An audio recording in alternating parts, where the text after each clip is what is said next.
Guys are awake. Welcome, welcome.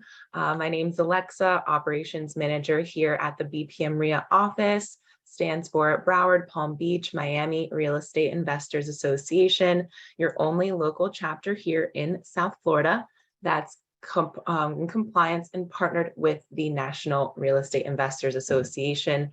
And I have a little surprise for you guys. I'll tell you in just a moment. But today we have a very special webinar, deep dive with Broward County Housing Authority. We have Robin, Vincent, and Lakeisha here, and I'm so excited for you guys to meet them. But first, we're going to give you some quick announcements. So this Saturday, you guys should all know this by now. If you don't know, I'm so happy to tell you, we are coming to Miami-Dade County. Yes, you heard that right. We're coming down south. We're going to be meeting in person this Saturday at the Hyatt Place, Miami Airport, West Doral location. The full address is on our website. You can find all of our events on our website right now, bpmreia.com. Go to the upcoming events tab, and you can RSVP for this event right now. It's from 10 a.m. to 12. We will be giving away a free seat to the quick start training, everyone. A free seat. So you're gonna hear what that is in just a moment if you don't already, but this is a big deal. We haven't been down south in a while with COVID everything, so we're happy to get down there, and we're so excited because we will be giving one person a free seat to the quick start on Saturday. Everyone's asking about Jose Ramirez. He is coming back next week, Jose Ramirez from Advanced Tax Advisor, for a free webinar. So go ahead and register for that one. This is also all of our events are just crazy important right now, guys. So take a picture, go to the website, do what you need to do. I will link it all in the chat for you guys in just a second. So pay attention to the chat box. I will be in there. Ultimate Asset Protection Workshop coming up with Sharif Medawar. He is one of Anish's mentors for a long time now. This is going to be a huge workshop for you guys. Highly recommend you attend this one. We are going to have the Realty Medics back for a webinar. They're going to get you more details on the rental properties that they're buying, managing, all that good stuff. So they're huge assets to the RIA. They're a very great corporate member.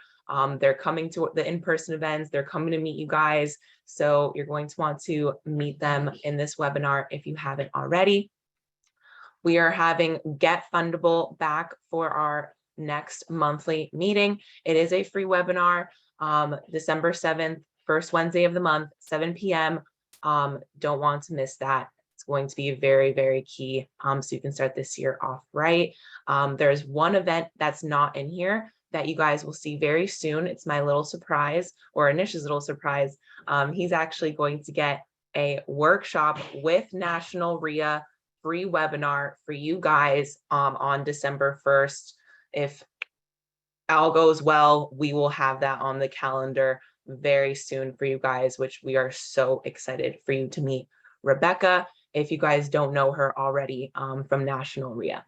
So just a couple things to look out for, you guys. If you want to keep up with our events via text, it is super easy. Go ahead and text BPM REIA, all one word, no spaces, to 954-800-6961.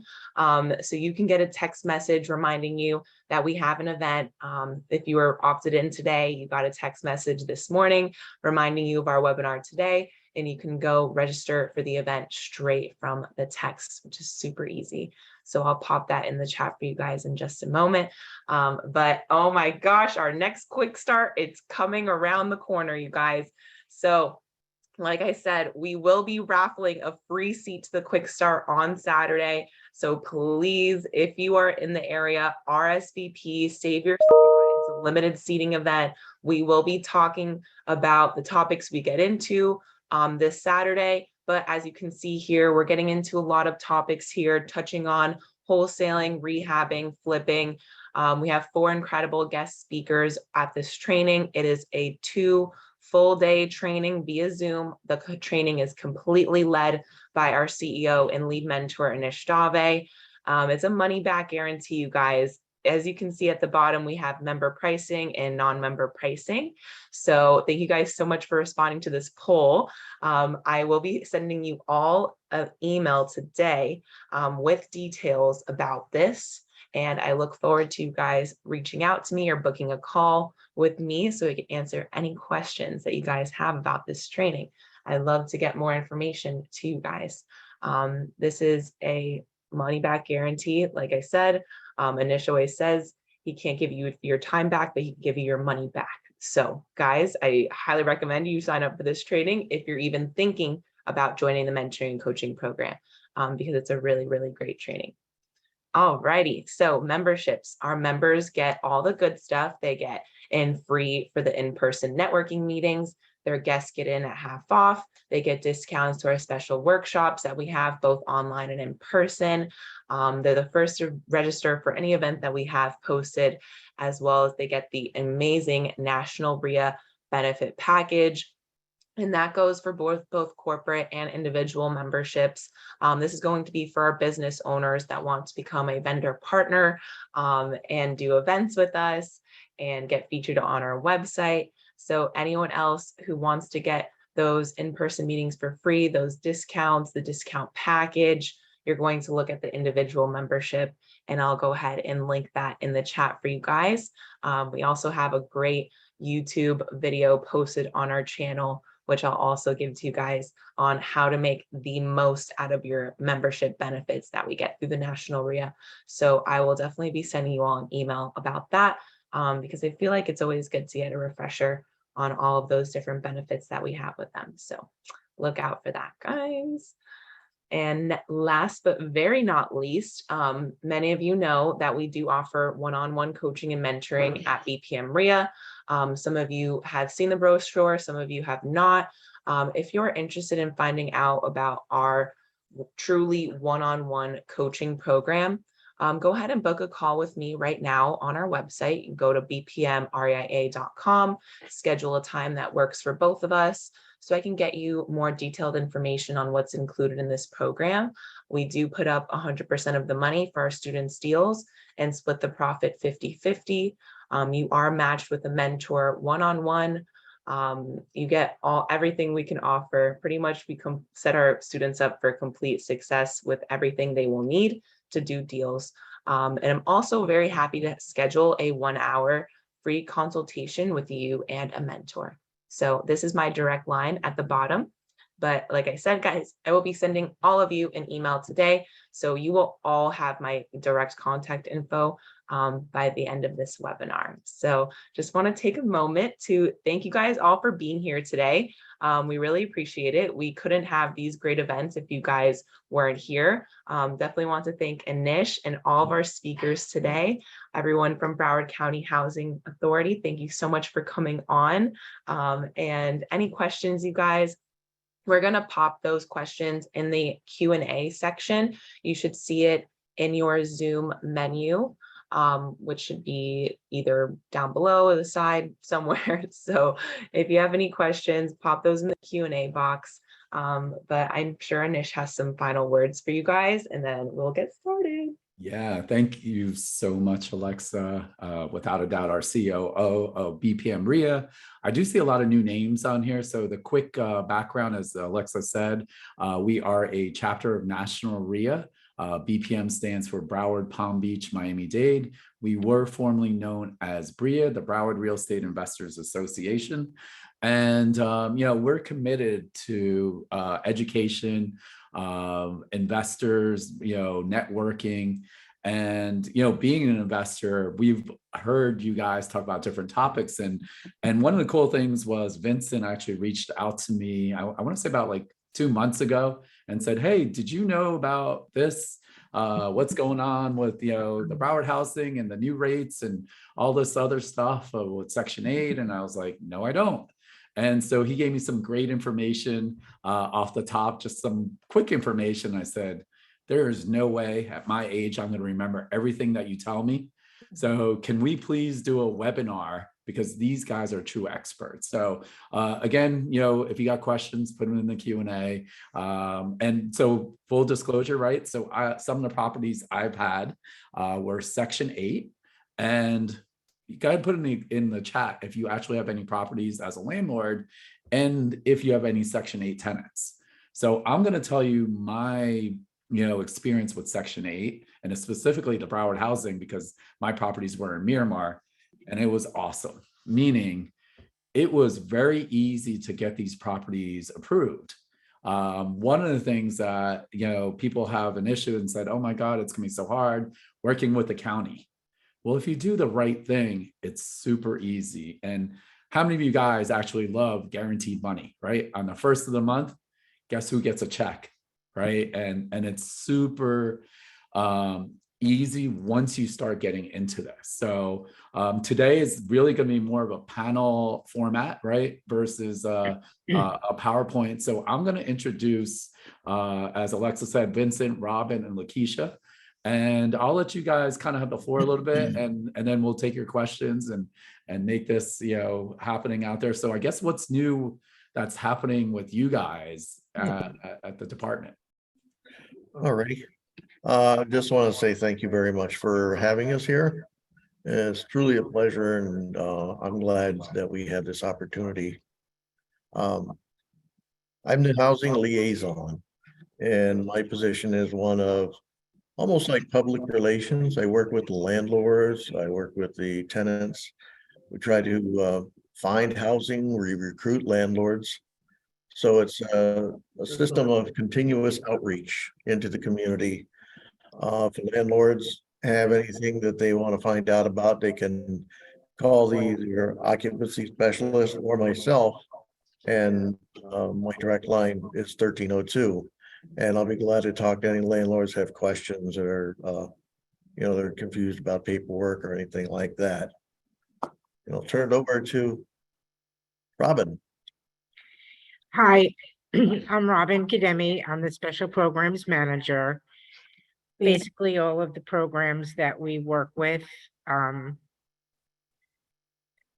everybody is homeless. So we're big on trying to find landlords for everybody. A lot of our clients need help finding units. So that's what we have Vince for. We also have tenant readiness. We help them fix credit, things like that. But our main goal is to house people. So any landlord can work with our programs. There's no questionnaires, no anything. You just have to fill out a landlord packet. We put you into the system. You have to provide some documentation, and we go from there. We've gotten a lot of calls from landlords that think it's more difficult, that you have to be screened. It's nothing like that. All you need to do is have somebody come to your unit and you fill out the packet. It doesn't take much time. We just need to get you in our system, and then we schedule an inspection. The inspections are done pretty quickly, and once the unit passes inspection, your tenant moves in, you sign leases. We then have a contract between the owner and Broward County Housing called the HAP contract. It's the Housing Assistant Payment Contract. And once that's signed, your payments start coming regularly. Yeah. So Robin, so let me ask you this, you're talking about landlords. So can we first maybe talk about property types? Are you guys doing mobile homes? Are you guys doing townhouses, condos, or what does that look like? Mobile homes, townhouses, condos, single family homes, duplexes, anything. Any place that anybody would live.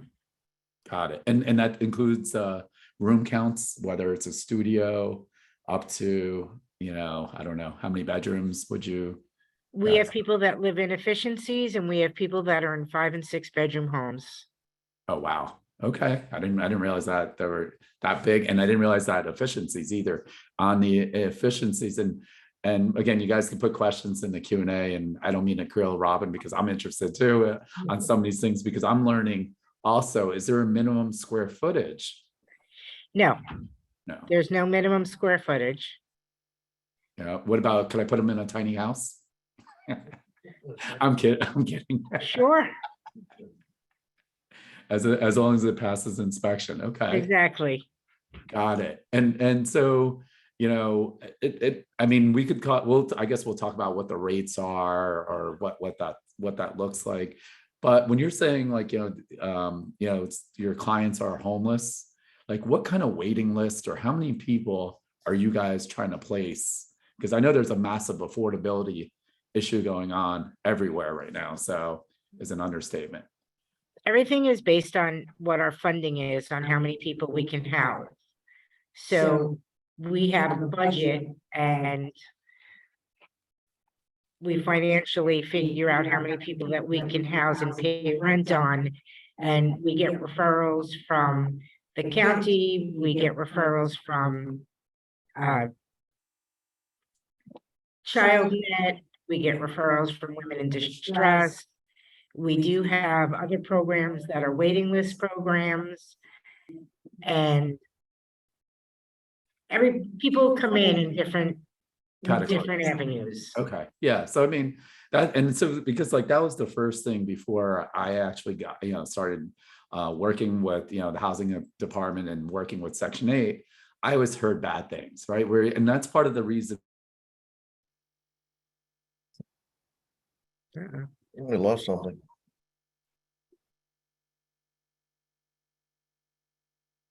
Oh, we just lost you, Anish. Did I Okay, freeze? you're back. Oh, sorry. Did I freeze for a second? Sorry about that. Yeah. Oh. What is going on? Mm. Am I back? Yep, Yes, you're you back. are. Sorry about that.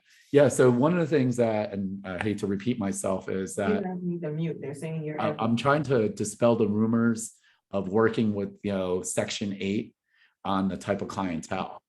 Because, when I thought, people thought low income, they're not going to pay their rent. And was I wrong? I had some higher end properties on Miami Beach back in the day, and I actually had to evict those people while my Section 8 tenants were still great tenants and easy. So I think that's one of the things that we're here to kind of dispel those rumors a little bit. Right. On that portion. So yeah, again, Vincent, did you have something to add to that? Sorry. Well, go ahead, Ron. I'm sorry. The way the rates are based,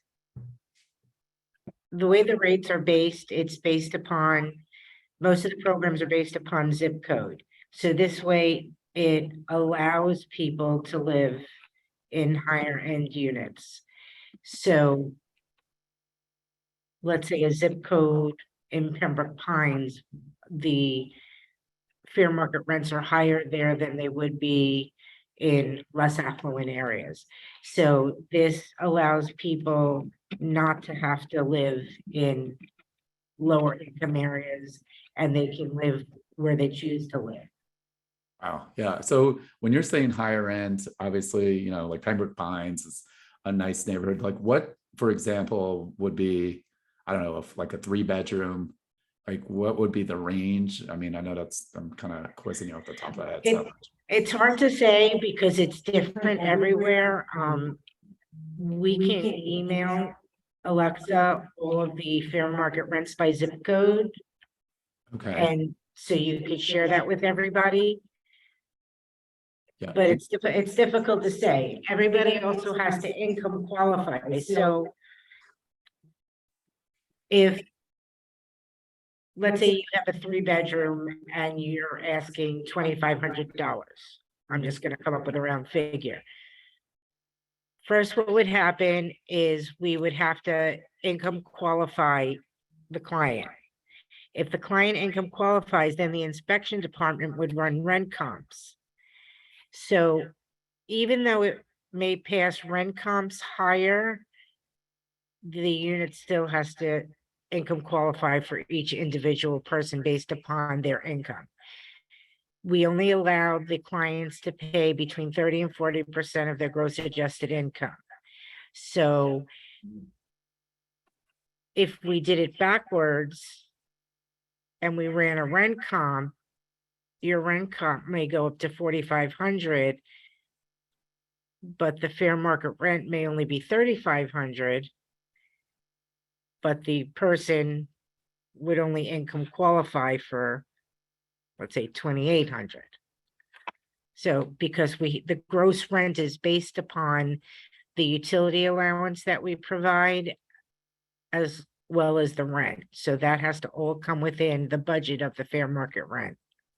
Got it. So All that will be, yeah, oh, I'm sorry. no, go ahead, Vincent. All that will be discussed more in depth at the landlord workshop tomorrow. At 10:30 tomorrow morning. I'll be sending the link for that. But the landlord workshop gives you detailed information. We'll have the inspection department there. And our fraud inspection department is going to be there, as well as myself and Robin. So tomorrow is the best time to try to get an explanation that really can sink in. It's a lot to remember, that's for sure. Yeah, and that's a good point, because we will put in the chat.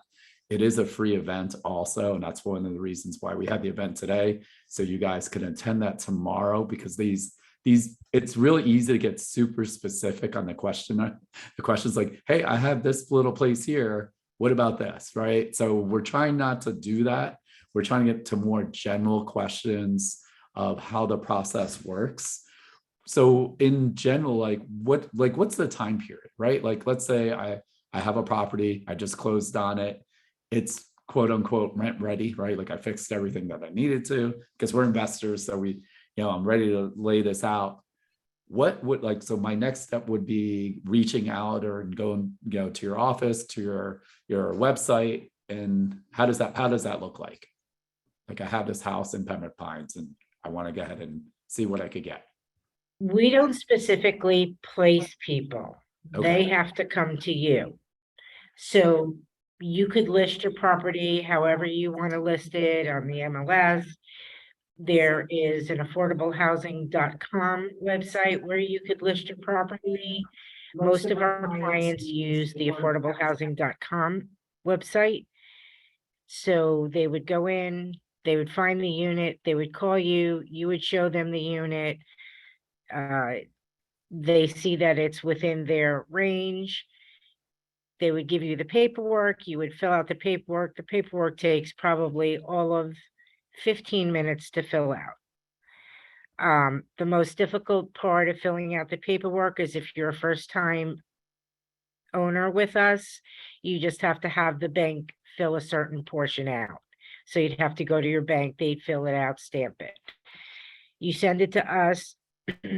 There's a 24-hour turnaround with our accounting department for them to put your information in the system. Once the information is in the system, we request the inspection. The inspection department will then run rent comps, and you'll get a call with them probably 7 to 10 business days. And Lakeisha can go more into that of how they do the rent comps. And then we come out, we inspect, it passes inspection, you hand them the keys, they move in that day, you start your lease, you send your lease to us, we send you the HAP contract, you sign the HAP contract, and then we send everything, through the system, through to accounting, and you get paid at the next pay period. I'd like to add one thing that I get a lot of calls from new owners. What do I have to do to qualify? You don't have to do anything to qualify as an owner. There's no prerequisite. The inspection doesn't take place until you've submitted a contract with us. Okay, so we don't come out and inspect prior to that. You have to have a tenant, you get a contract, then the inspection takes place. So we don't do any kind of prerequisites for our landlords. There are no fees, never will be any fees for you to pay to become a landlord with us. Yeah, there's only one thing that you do have to, as an owner, is actually own the property. So much fraud here. So You have to own the property, and you also have to be able to for us to pay you, you either have to have a social security number or a tax ID number.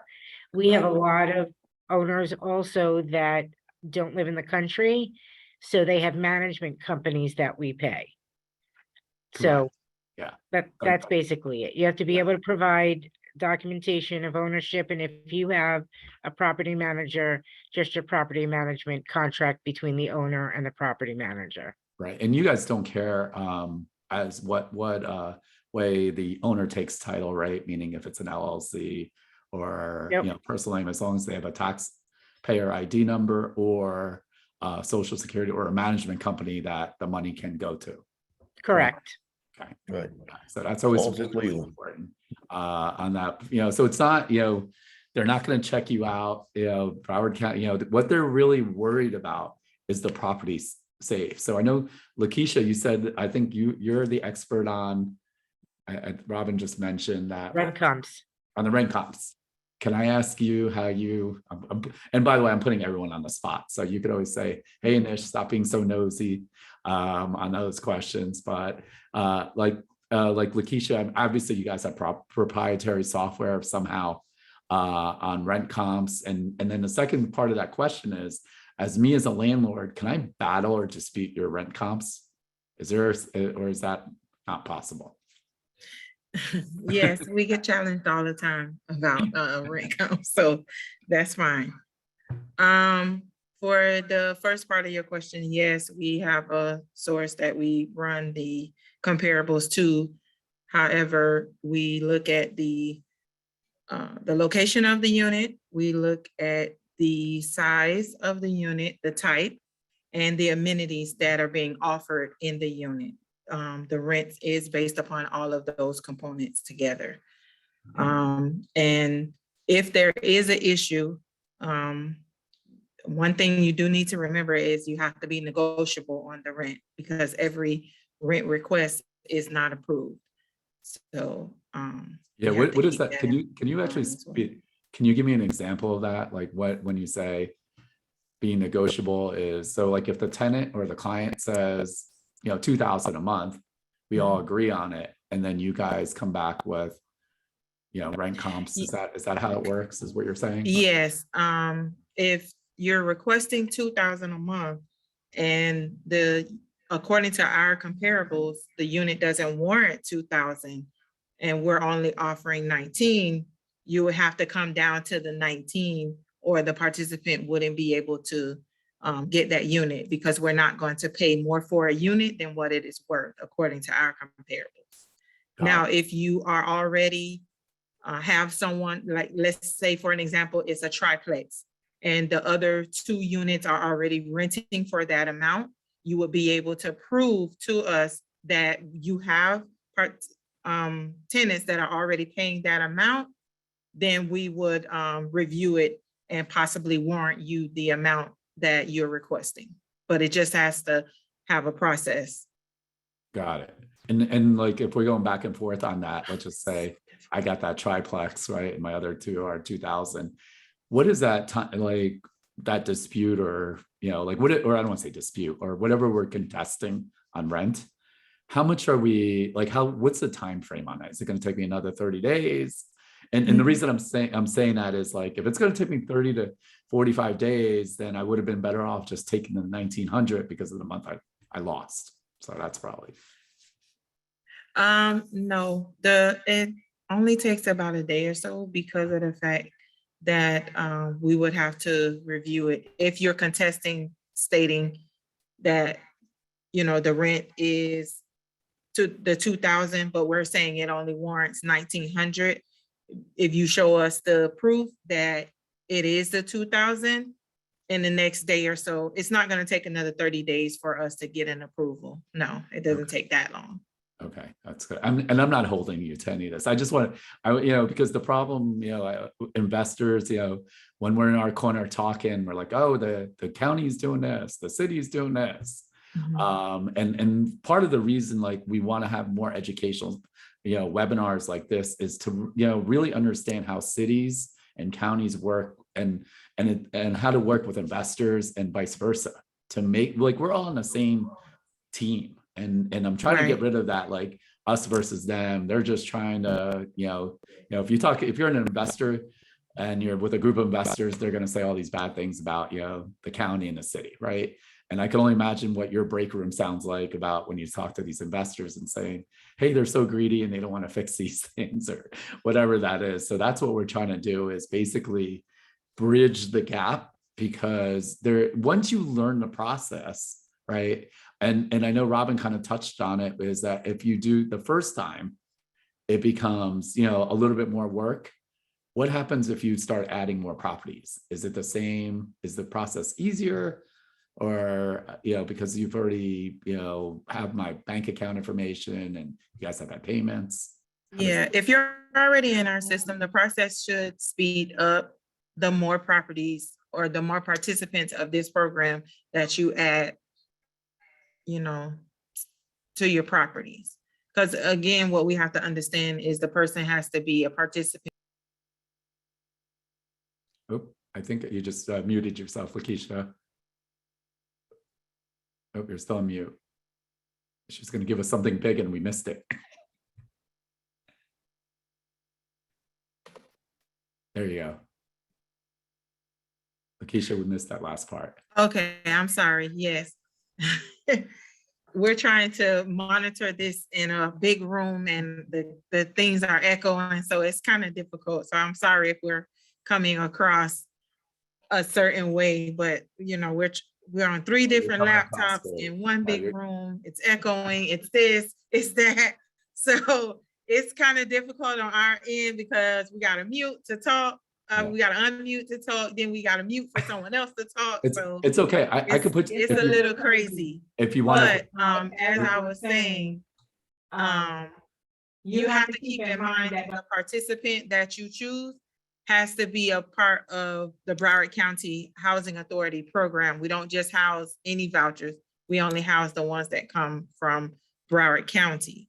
So as long as they are a participant of this program, once you are entering into our system, the process would be moving expeditiously as you add more clients to your homes.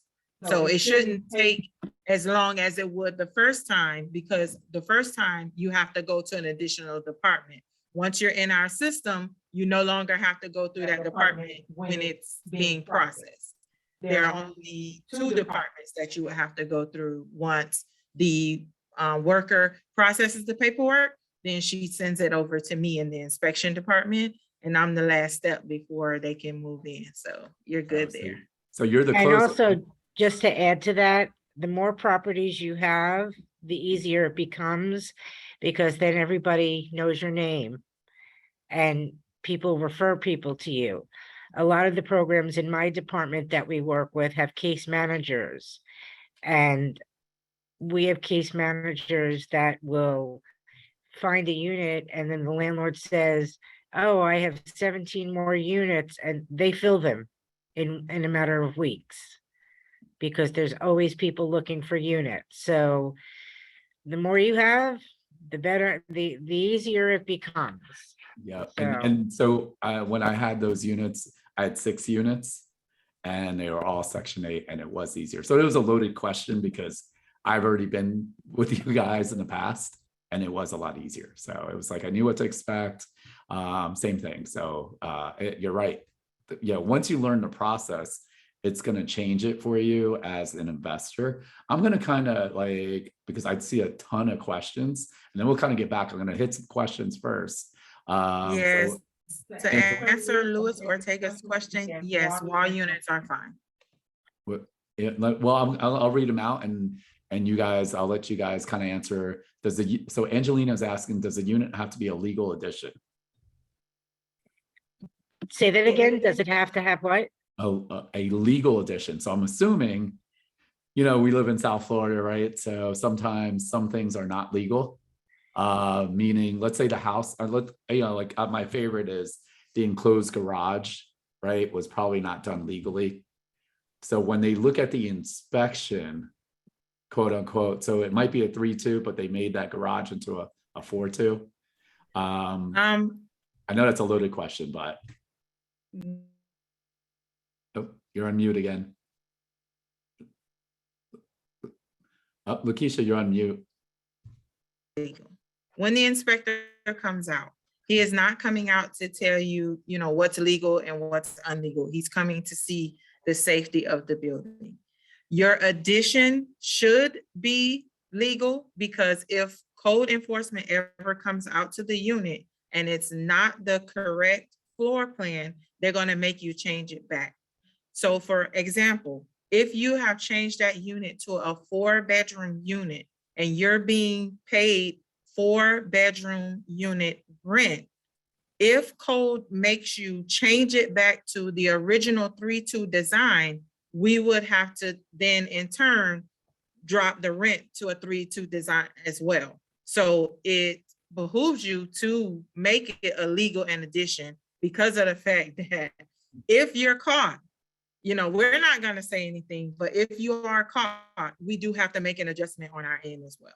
And for the record, I did not pay Lakeisha to say that. I tell people all the time, it's like, especially as investors, do it the right way. It's going to save you a lot of headache.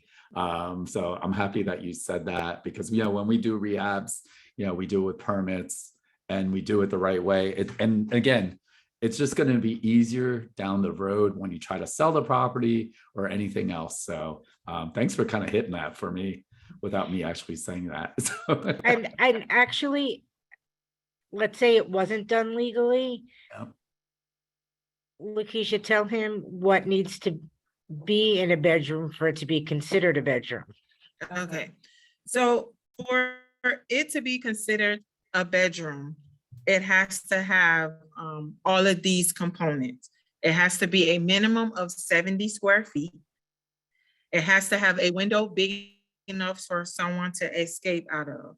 It has to have a door, a closet, an overhead light, and an electrical outlet. If it does not have an overhead light, it must have more than one electrical outlet. Got It it. must have all of those components to be able to be considered as a room. And also, if this goes back to Lewis's question, if you're going to use wall ACs, there must be more than one window in that room for the AC to be in. It cannot be the only one window and an AC in there. That will not pass inspection. The purpose of the window being big enough for someone to escape out of is for another means of escape out of the house in case there's a fire or anything like that. So if there's an AC unit in there and it's the only window in the room, you're kind of creating a hazard for that person. Absolutely. And can I just say, I'm going to follow up with that. What about bars? You know, sometimes some of the houses will have bars on that window. You can have bars on the windows, but it must have the safety release latch on the inside. There you go. Perfect. Thank you for clarifying. So you guys got it, 70 feet. It's got to have a window. If it's got a wall unit, then you need a second window. You need to have a closet. And I think I'm missing something else. The outlet. Oh, the electric outlet. Yes, absolutely. Okay, perfect. So another one of our guests are saying, hey, are partially and fully furnished apartments able to use for vouchers? They can rent the units furnished or partially furnished. My suggestion to that is, if you're wanting the furniture back or intact, you need to include it in the lease so that the participant will know this is to stay with the unit. If you're just gifting them, like you no longer want the furniture, but the tenant needed furniture, so you're just gifting it to the participant, just make sure that the furniture does not look livable in the unit so that the inspector can check the unit in its entirety. Because the inspectors, when they come out, we have to check all the outlets, we have to check all walls. So the furniture kind of needs to just be in the middle of the unit. The units cannot look lived in when they come out to inspect. Technically, they're supposed to be empty, but we do understand when we're working with so many homeless people, they're homeless. It's not like they're homeless with a couch. So you're gonna give them your furniture or whatever, you can just put it in the middle. Oh, you're on mute. You could put it in. Oh, you're still on mute. Okay, sorry. Nope. it's okay. So you could just put it in the middle of the floor. Just make sure that it's easily accessible to get around the unit with the furniture in there. If you want to keep your furniture, again, you would add it to the lease so that you and the participant will know at the end of the lease, these items still need to be in this unit. If you're just gifting them, then there's no reason to list it on the lease. It just needs to be put in the middle of the floor for the inspection. Yeah, and I know someone's going to ask me, well, if it's furnished, can I get more rent? Will that change the rental comps? No, that's not an amenity if it's furnished. Okay, I know I figured I'd ask because I know someone else is saying, and I feel like that was part of the question that they were asking. No, too. only amenities are included in the rent. Amenities, type of the unit, size of the unit, and the location of the unit are the components that make up rent amounts. Perfect. And Maritza's asking, I know this was a while back, she was asking, are you saying that you use federal HUD guidelines? So I'm not sure. I know we've been talking about a lot of topics.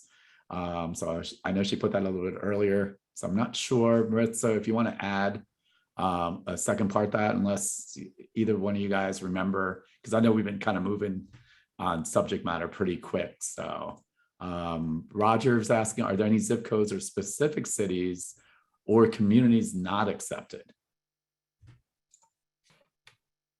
We are Broward County Housing Authority. We go anywhere in Broward County. We have reciprocity with all the other housing authorities.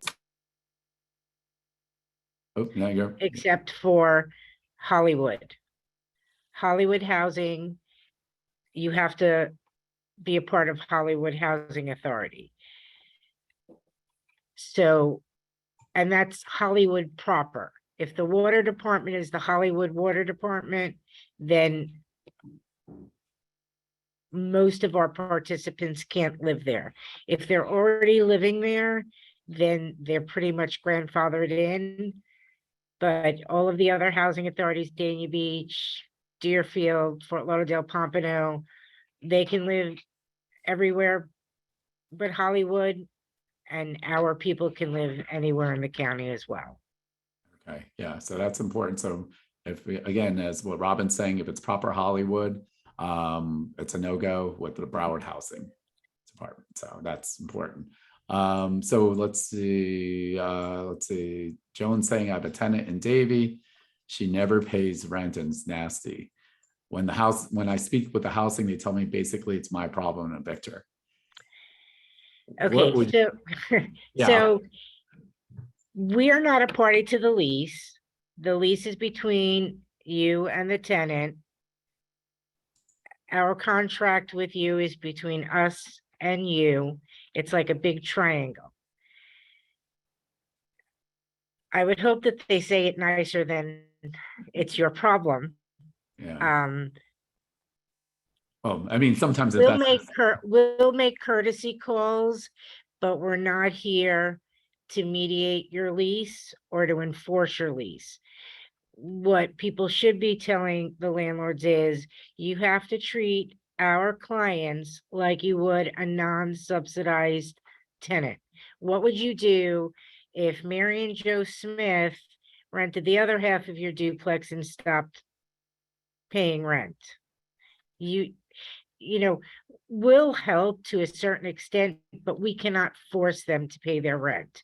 We can force us to pay our portion, but it's up to you to collect rent from the tenant. We, like I said, we'll make courtesy calls and say, you don't want to get evicted, things like that. But ultimately, it's your responsibility to enforce your lease. I'm going to kind of use the example that we're using earlier that Lakeisha was saying, hey, it's or the landlord saying $2,000 for rent. The housing authority comes back at $1,900. So if they wanted the home, right, the client still wants a home, can the No. tenant pay the difference, right? I know that's what people are going to ask. No, $100. no, because of the way that the program is set up, HUD says between 30 and 40% of your gross adjusted income is all you should be paying for your home. And they say that for everybody, even non-subsidized people. They say 31% is really what you should be paying for your home expenses. I don't think that works that much anymore, but that's what it's supposed to be. For you to be able to afford to live and buy food and do all the other things that you have to do or not do.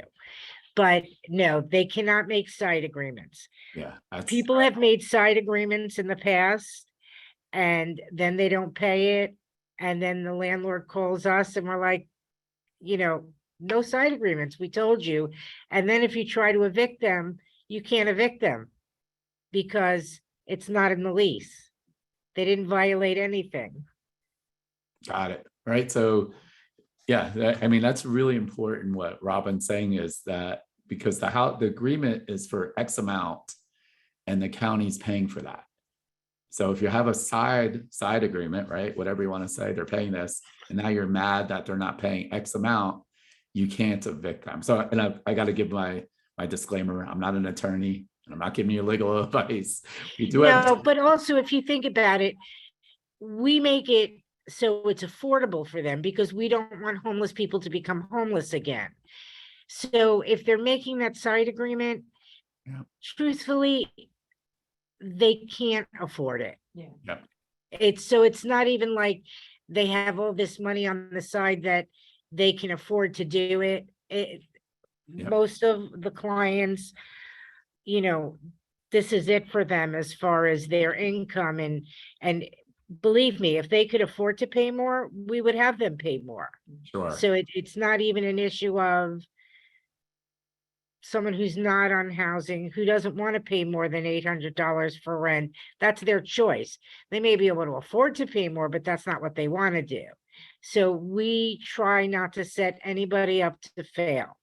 And side agreements somehow, we always find out. Yeah, that's what I was gonna say. It's like, it's a challenge. I know everyone wants one thing versus another, and when there's a problem, when something doesn't go right and there's a problem, that's when the headache starts. That's what I can tell you. I know, Joan, you're saying you have unauthorized people in the house. So one of the things that I did was I still did a background check. So, like I still made them fill out an application.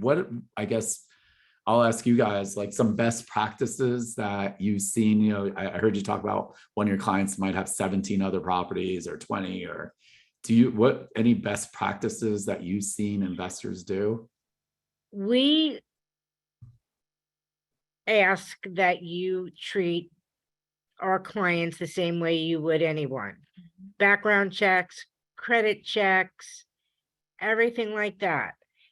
Because when they come on the program, we do public records checks, things like that.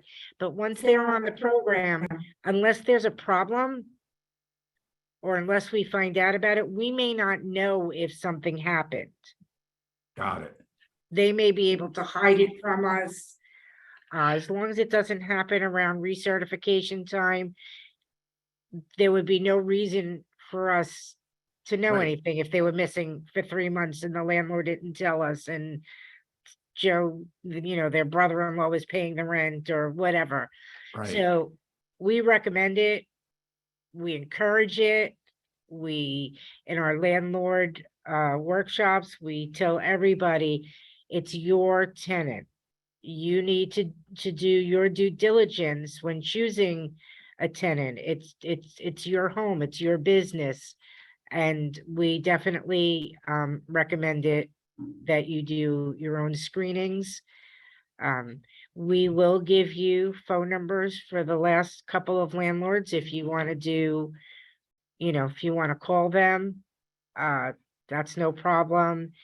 But we highly recommend you do your own screening, just like you would for anybody else. There are good renters, bad renters in every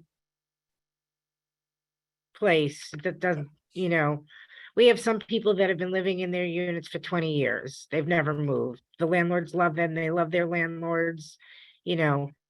And then we have people that move more often. But for the most part, people don't want to move. They just want to have a roof over their head and be comfortable and be happy and stay for as long as it's possible.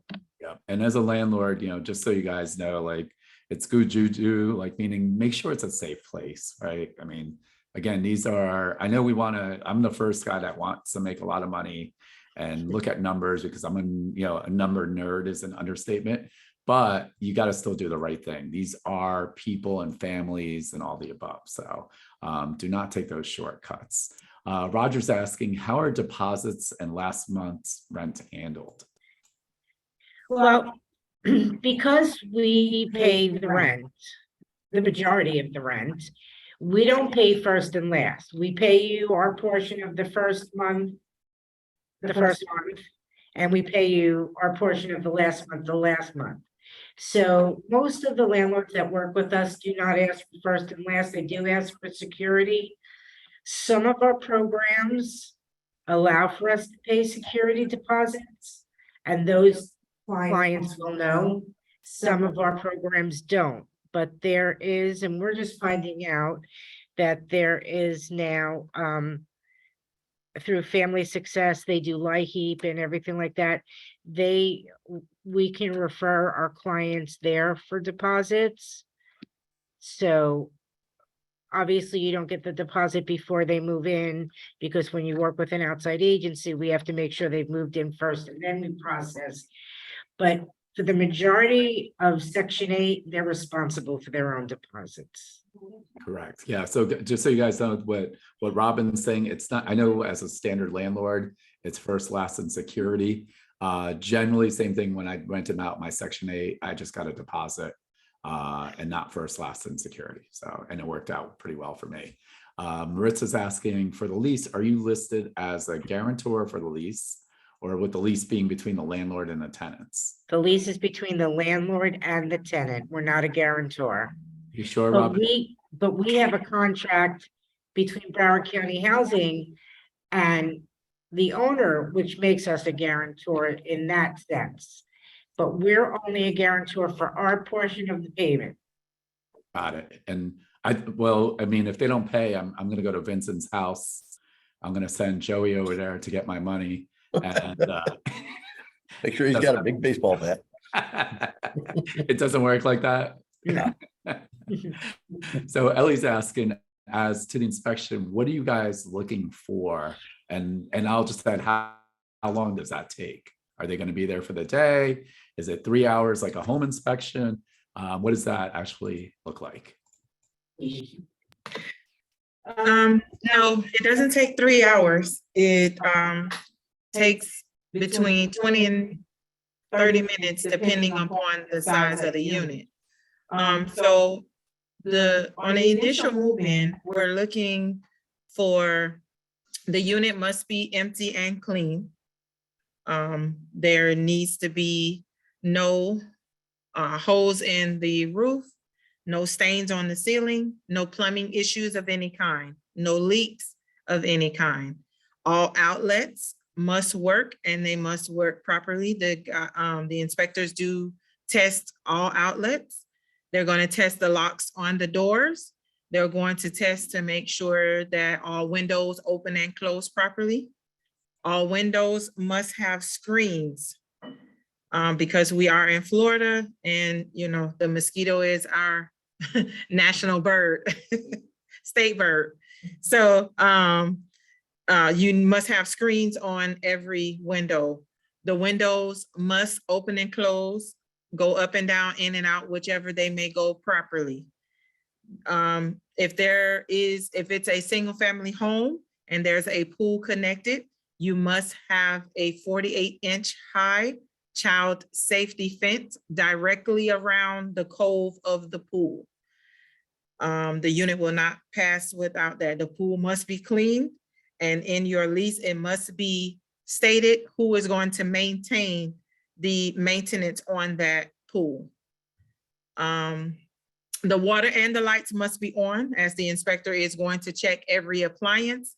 He's going to check to make sure that all toilets flush, that there's no backing up. He's going to make sure that the shower heads, the diverters work properly, and that the shower in the tub or whatever combination you have in the home, everything works properly. So that's basically the gist of it. He's going to check the unit. In the electrical panel, there can be no open ports. If you have no electrical for those ports, they must be capped off. Yeah, and I think I might have missed it, but I think you talked about smoke detectors. At least one properly smoke detector per floor level. Yeah. If the smoke detectors are in the unit, they must work, because I know a lot of people, they tend to put more than one, or they'll put one by every bedroom. It's not necessary, but if it is there, it must work properly. Whatever is in the unit, it must work as it's designed. So let's say you have, I know that, you know, it's not common for us to check heaters because it's so hot here in Florida. However, if you have central heat, we do have some participants that when it gets, you know, below a certain degree, they're ready to turn on the heat. It must work. So I know a lot of owners, they be like, well, it's only hot for one day. I mean, it's only cool for one day. So why does it need to work? Because it's in the unit. Anything in the unit need to work as it's designed. Yeah, and the reason I brought up the smoke detector, because I actually failed for that because there was no battery in it. So I know it sounds kind of funny, but like that's kind of important. And some tips that you know, just for myself, when I met the inspector, I had my handyman there too. So it's easy to get everything fixed, and I wouldn't have to relay it. And you know, versus going the first time, I thought I had everything fixed and I didn't. So it was easier for me. I'm just telling you, that was a tip that I used. Yes, it's actually easier. A lot of property managers or owners, they just have the inspector to meet with the handyman, because some of the items probably can be fixed during the duration of the inspection. And instead of you failing on that first go around, you can actually pass, as long as the inspector can check it while he's there. Because if the unit fails inspection, we cannot guarantee the turnaround would be so quickly. It depends on time, the availability of the inspector, because usually we like to send the same inspector because he's already viewed the unit once. So we try to send the same inspector back out to the unit on a follow-up. So most of the time they meet with the handyman because it's easier for him to just do the repairs right there. Yeah. So if you have a handyman, yeah, that would be better for him to meet with the inspector than, you know, so that to ensure that the unit will pass the first time. Because if it doesn't, you know, you're going to hold up the process. Because we can't guarantee that, you know, the inspector can get back out there the next day or even that week. Exactly. And that's why I'm giving you guys that tip, because that's what I did. The first time I didn't, and then I always made sure I had the handyman, you know, like we just met, it just fixes it. Hey, can you do this in 2 minutes? And exactly what Lakeisha's talking about, he's fixing it on the spot. And while he's inspecting, the inspector is looking at other parts of the unit, it was already fixed. So, and then I passed on. So let's see, John's asking, does Section 8 allow for annual rent increases? If so, what percentage per year? So I guess if I know Rob wants to talk about like sometime long-term tenants, you know, maybe they've been there 10, 20 years. Are they paying the same they did 20 years ago, or no?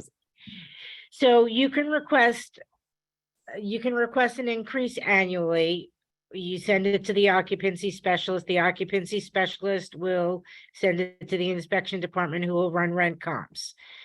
And if it's approved, they'll tell you it's approved. If it's not approved, you'll hear from the inspection department and they'll negotiate rent with you.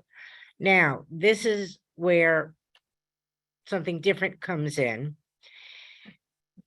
The tenant only needs to income qualify the first initial move in. So if the market goes out of control, like it has been, and you're asking for market rent, the inspection department may approve it, but you have to wonder if your tenant can afford it. Got it. Again, there comes the point where anything, we're only gonna pay our portion up to the fair market rent. So let's say you ask for $400 over the budget. That $400 becomes your tenant's responsibility. So a lot of our occupancy specialists, when you ask for that much money, will say, I just want to let you know that Mrs. Smith is going to have to pay the entire amount that you've requested, or half of it, or whatever it may be, to allow you to change your mind if you want to. If the tenant is okay with it, you know, and we ask you to do it more than 60 days in advance, so this way they have the ability to serve 60-day notice if they can't afford it. We also let the tenant know that this is going to become their portion. And sometimes they'll say that's fine, and sometimes they'll say, oh no, I can't do that. And we'll say, talk to your landlord.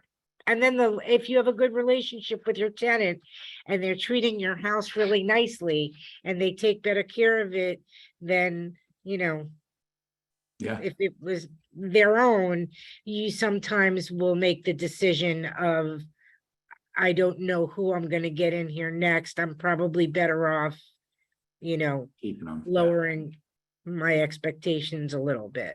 Yeah, and but you know, and I agree with that, because anytime you're, as a landlord, you're moving tenants, meaning it's a circle. Like every year you're changing someone out, there's usually a cost to get someone else in. You're losing a month's rent, so you just want to figure it out. Like, you know, annually, is it worth the extra couple $100? And it may or may not be. Harry's asking, you mentioned recertification time. How often is recertification? We recertify annually. So 4 months before the lease is to be renewed, we start sending out letters, you know, saying, oh, it's that time of year again, blah, blah, blah. We give the client, the participant, your tenant, an appointment date. They have to fill out applications again for us in case anything's changed with their income, their banks, family members, if they've had a baby, things like that. Sure. We do obviously ask them to report things as soon as they happen. Sometimes they do, sometimes they don't. And that is when you would decide, you know, what you want your rent to be, and whatever you serve your tenant, you would send us a copy and we would go from there. Absolutely. Just on a side note, something that we didn't discuss, if a client loses income mid-year, we will readjust rent portions. So if somebody loses their job, we will go ahead and recalculate their rent, and the following month we'll pay more, they'll pay less. Got it. So So the landlord doesn't really see any, like he or she will still get the same amount. It's just right, but Percent. you'll see that our portion is bigger. got it. Yeah, got it. So And I was gonna say a Harry's- key to, I'm sorry. yeah, go ahead. No, I was gonna say a key to make sure that happens is if you find that your tenant is not paying on time, or if there's a problem with them being able to pay their entire rent at one time, ask them if something's wrong and let them know that they can contact us if they've had a loss of income. Because a lot of times they don't, you know, they don't think about that. Yeah, or The they're sooner probably they worried. contact us, the better. Yeah, they're probably worried, saying, I don't want to lose on that end of it, or it could be embarrassment. Or actually, that's a really good tip. Harry's asking, will the Section 8 tenant lose their subsidy if they mistreat or destroy the apartment and the items in it? What are the requirements of the tenant to remain getting the subsidy? So, yeah. if you enforce your lease and you evict them, they will be in jeopardy of losing their housing as long as there aren't any mitigating circumstances. We will not enforce your lease. You will have to evict them. A lot of landlords don't want to evict. They don't want to spend the money, put an eviction on somebody's record so they can't move, and they'll in turn sign a mutual rescission. But that's between you and the tenant.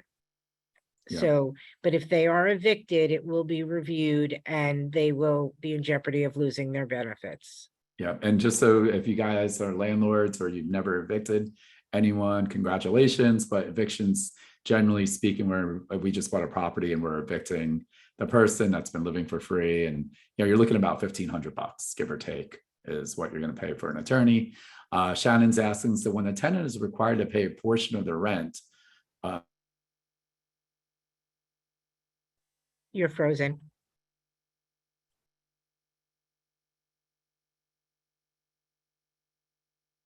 Oh. Well, Anish froze. There you go. Am I back or? Yes, You're all good. Okay. You sure, Alexa, you didn't freeze me? I Sometimes. swear I didn't do it. Yeah, she's like, and then she always talk too much. So Shannon was asking, so when the tenant is required to pay a portion of their rent, the landlord collects that direct and the housing authority pays their part directly as well. Is that how it works? yes, we do direct deposit. Perfect. How you collect your rent from your tenant is between you and the tenant. A lot of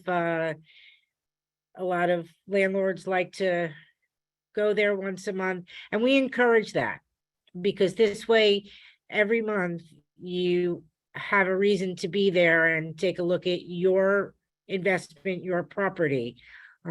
We sometimes recommend that you put in your lease that you'll change the air conditioning filters. This way it gives you the opportunity to step inside once a month.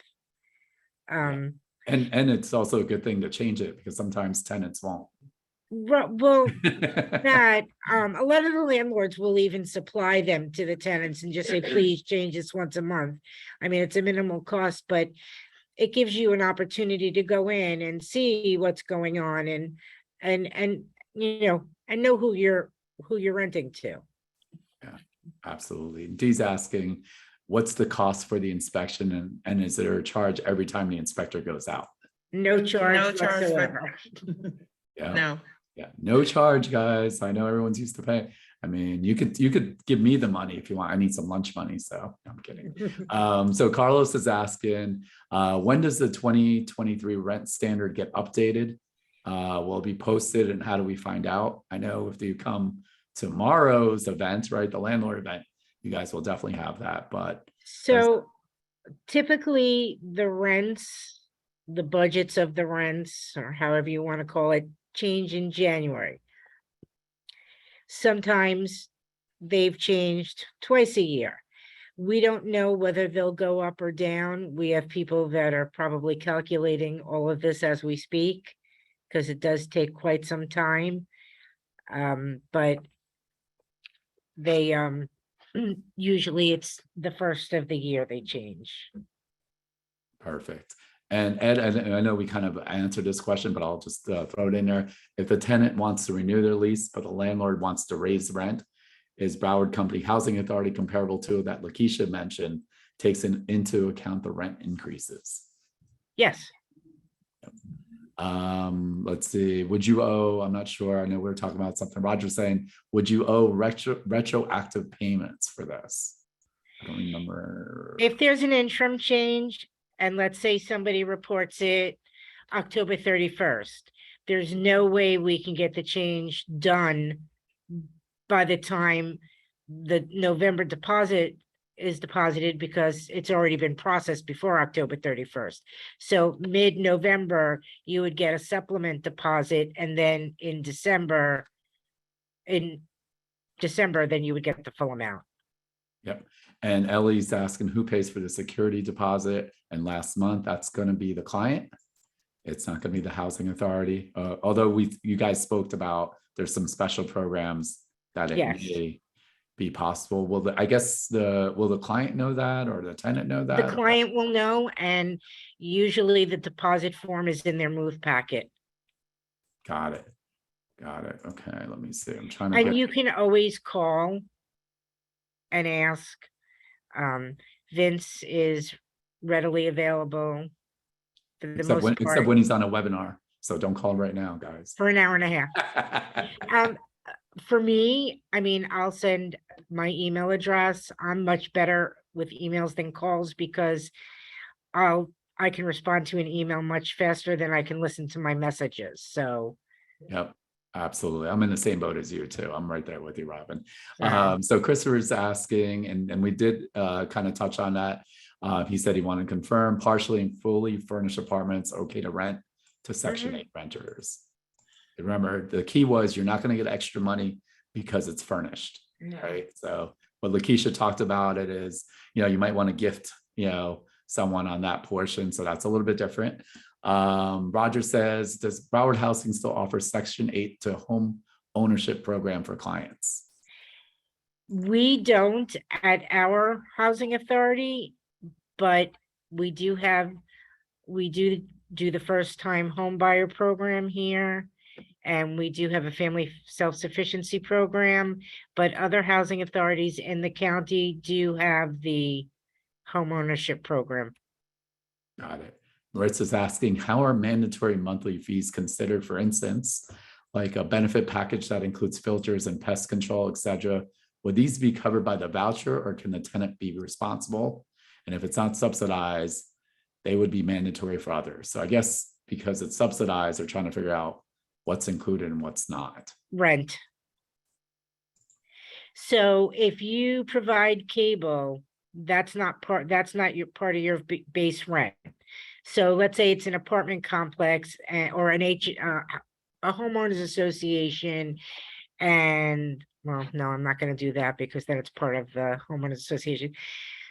We have a couple of apartment complexes that have washer dryer hookups, but if you want a washer and dryer, they're going to charge you $35 extra a month.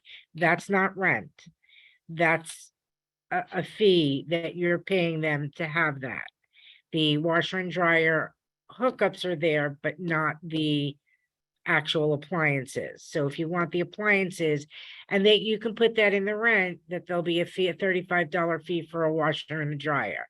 As far as extermination, Lakeisha, you can take over. Oh, she's the exterminator? Yes. I am. Watch out. So in our administrative plan, we, the agency, state that all owners are responsible for any type of infestation, even if it's due to the tenant's living situation. Because of the fact that if a unit becomes infested and we leave it to the responsibility of the participant, we don't know if in fact that they are going to eradicate the problem correctly as you would do as owner of the property. So that's one of our things that would supersede your lease, as far as if you put it in your lease that the tenant is responsible for infestation.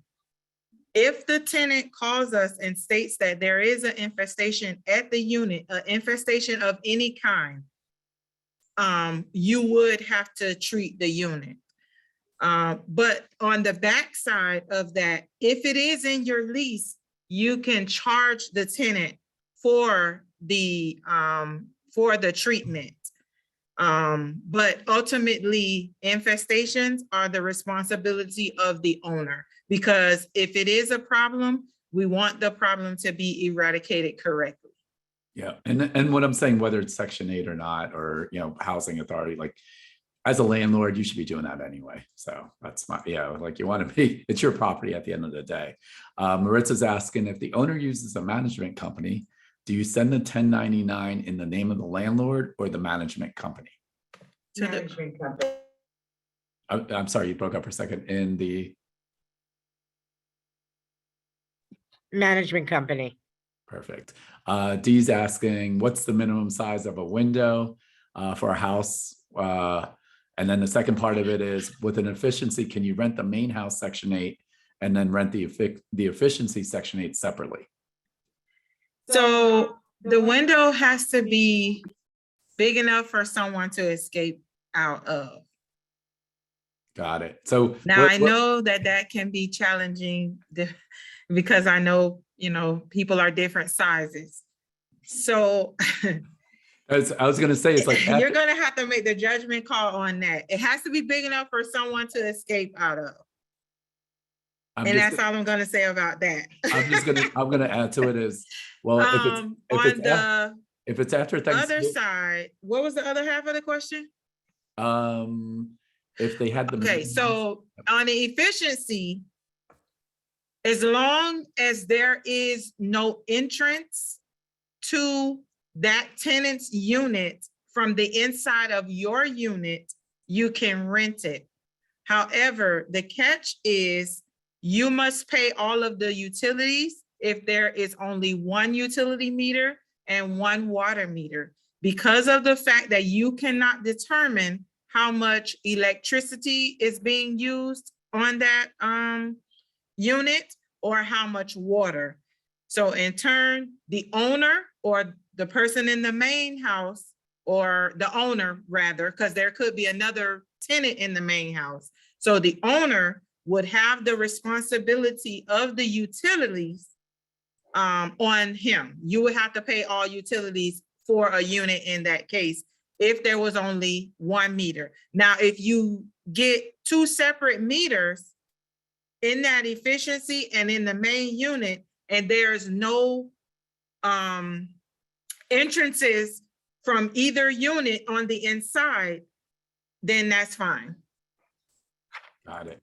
I was just joking earlier. I was saying when you were talking about the window, is like my size is definitely different after Thanksgiving. So I'm not sure what, just make sure on that end of it. So I know that's a loaded question when people ask, or, yes, especially size types. And boy, you're good. Are you sure you didn't run for office, Lakeisha? Like that was a very good politically correct way of saying that.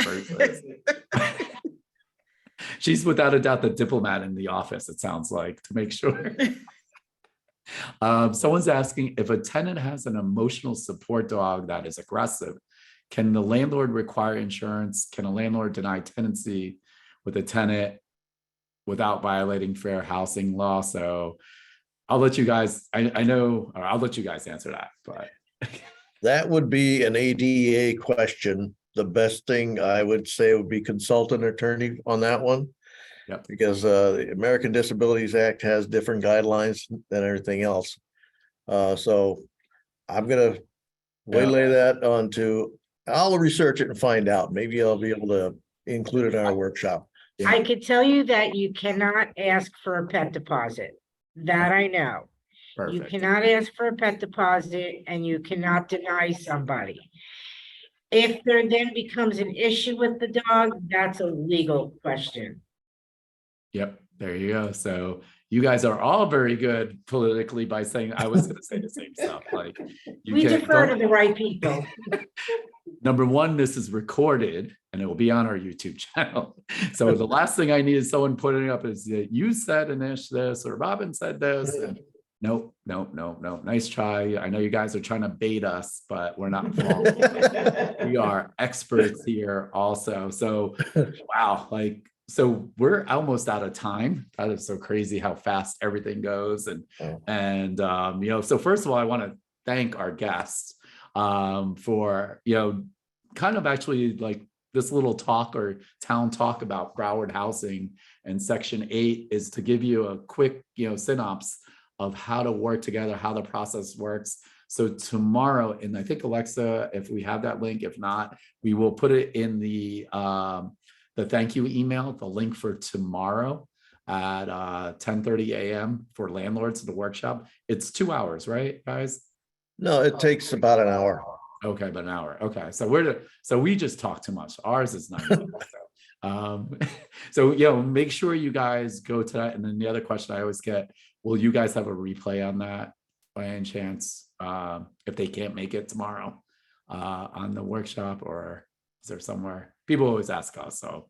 I think we can record it and, if people are looking to be able to find out more information, we can get it to them. If not, if you have enough people, we can do a separate one just for your group. But as also another thing for the pet issues, Yep, that may be something that you want to check with Fair Housing as well. absolutely. Absolutely. So how about I'll give each one of you some final thoughts of what you would tell our investors or landlords or, people that want to work with Broward Housing, quick little, anything that you guys, should I take Vincent out to lunch to make sure my application gets approved first? You know what, it's great to work with the housing authority, on both ends. Our people need homes and you guys need tenants. And it's really, really a simple process as long as you just follow the procedures. The first time is the hardest. I mean, I've been here quite some time. When I first started, if they were new landlords, I would sit down with them and show them how to fill out the paperwork, and they never had a question again. It's pretty simple. Some of it might get tricky if you're not sure what you're looking at, but anybody here that wants to fill one out, for a tenant, you're more than welcome to call me. I'll walk you through it step by step. It's an easy process. You guaranteed your pay. You guaranteed that if your tenant loses their job, we're going to pick up the slack. You don't have to feel, you don't have to feel bad about having to evict a family of 6 because the father lost their job and they can't pay the rent. We're going to pick up the difference. On that, before we go to, I'm just going to ask you a question. So when the pandemic started, you guys were still making payments, right? Absolutely. I just wanted to kind of touch base on that because I know some of the landlords that I spoke to and, hardship, they lost their job on that. So if you did have a diversified portfolio with some, Section 8 tenants or housing authority tenants, you were still getting paid too. So Vincent, any final words you want to tell our audience?